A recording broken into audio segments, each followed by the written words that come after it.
BSc RRB இந்த மாதிரி mostly example இந்த சென்ட்ரிஃபியூகல் சென்ட்ரிபியூட்டல் ஃபோர்ஸ் கேட்குறத காட்டிலும் அதோட எக்ஸாம்பிள்ஸ் அப்ளிகேஷன் தான் கேட்குறாங்க. சென்ட்ரிஃபியூகல் ஃபோர்ஸ் அப்படின்னா ஒரு இன்வேர்டு ஃபோர்ஸ் உள்நோக்கி கொண்டுட்டு வருது. இதே சென்ட்ரிஃபியூகல் ஃபோர்ஸ்னால் வெளிநோக்கி கொண்டுட்டு வருது.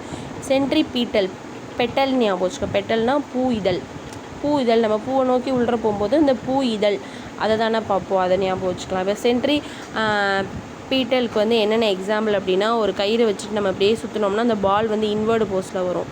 ஒரு மேக்னெட்டிக் ஃபோர்ஸ் இந்த பாருங்கள் இப்படி கேர்வாக போகுதில்ல, அது சென்ட்ரிபீட்டல் ஃபோர்ஸில் வரும். ஒரு கார் டேர்ன் ஆகுதுன்னா அது ஒரு சென்டரை வச்சு தான் டேர்ன் ஆகுது. அதே மாதிரி எர்த்து ஸ்பின் ஆகுது, சன்னை வச்சுட்டு ஒரு எர்த்து ஸ்பின் ஆகுதுன்னா அதுவுமே வந்து அது ஒரு ரொட்டேட்டிங் ஃபோர்ஸ், அதனால் அதெல்லாம் வரும். இந்த கார் டேர்ன் ஆகுதுல்ல, அதில் வந்து கார் எக்ஸ்பீரியன்ஸ் வந்து சென்ட்ரிபீட்டல். ஆனால் ஒரு சடனாக டேர்ன் ஆகும்போது அதில் இருக்க பீப்புள்ஸ் வந்து எக்ஸ்பீரியன்ஸ் வந்து ஒரு அவுட்வேர்ட் ஃபோர்ஸ் எக்ஸ்பீரியன்ஸ் பண்ணுவாங்க, அது வந்து சென்ட்ரிஃபியூகல். ஓகேயா? இப்போ வந்து வாஷிங் மிஷின்லாம் வந்து சென்ட்ரிஃபியூகல் தான்.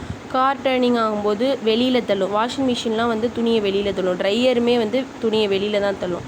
அதேமாரி மெரிகோ ரவுண்ட் அப்படின்னா இந்த பார்க்கில் நம்ம உட்காந்துருக்கும் போது ஒரு சோட்டா பீம் ஏதாவது ஒரு டாய் இருக்கும், அதை சுற்றி கப்பு மாதிரி உட்காந்துருப்போம், வெளியில் தள்ளுற மாதிரி வாழை நோக்கி தள்ளுற மாதிரி இருக்கும். இதே ஸ்பின்னிங் ஒரு இந்த சர்க்கஸ்லாம் பார்த்துருப்போம், ஒரு கயிறு கட்டி ஒரு கப்பில் தண்ணி வச்சு சுற்றினா அந்த தண்ணி கீழே ஊற்றாது, அதுவுமே வந்து சென்ட்ரிஃபியூகல் ஃபோர்ஸ் தான்.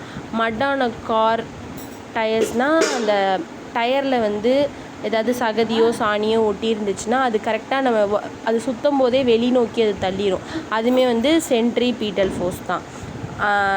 Centrifugal force. இதே லெபார்ட்ரியில் வந்து அந்த பிளட்டை தனியாகவும் பிளாஸ்மாவை தனியாகவும் எடுக்கிறதுக்கு யூஸ் பண்ணுவாங்க. எர்த்து ஷேப்பே வந்து நம்ம பார்த்திங்கன்னா போல்ஸ்னால் அந்த லாஸ்ட் எட்ஜில் வந்து கொஞ்சம் ஃப்ளாட்டாகவும் ஈக்குவேட்டரில் கொஞ்சம் பல்ஜாகவும் இருக்கும், அதுக்குமே வந்து சென்ட்ரிஃபியூகல், ஏன்னா வெளிநோக்கி தள்ளுற அந்த ஃபோர்ஸ்னால தான்.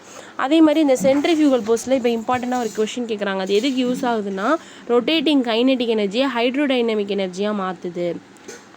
அம்யூஸ்மெண்ட் பார்க்கில் இப்போ பெருசாக ஒரு ஜெயின்ட் வீலெலாம் நம்ம உட்காந்துருக்கும் போது நம்ம வெளிநோக்கி தள்ளுற போகிற மாதிரி பயமாக இருக்கும்ல, அது மாதிரி பேங்க் ஆஃப் ரோடு ஹைவேஸ்லலாம் வந்து நம்ம ஸ்பீடாக போகும்போது நம்மளே வந்து இப்போ லெஃப்ட்டில் டேர்ன் ஆனோன்னா ரைட்டில் போகிற மாதிரி ஒரு நம்ம தூக்கி இப்படி சைடாக நம்ம ஒரு மூமெண்ட் பாடி ஜெர்க்கு கொடுக்கும். நீங்கள் நல்லா எக்ஸ்பீரியன்ஸ் பண்ணால் உங்களுக்கு தெரியும். ஸோ அப்ளிகேஷன்ஸ் தான் இப்போலாம் கேட்குறாங்க எக்ஸாமில். ஒரு தியரியாக கேட்குறத அது எக்ஸாம்பிள்ஸ் கொடுத்து இது சென்ட்ரிபீட்டலாக சென்ட்ரிஃபியூகலான்னு கேட்குறாங்க. ஸோ அதை நல்லா பார்த்துக்கோங்க.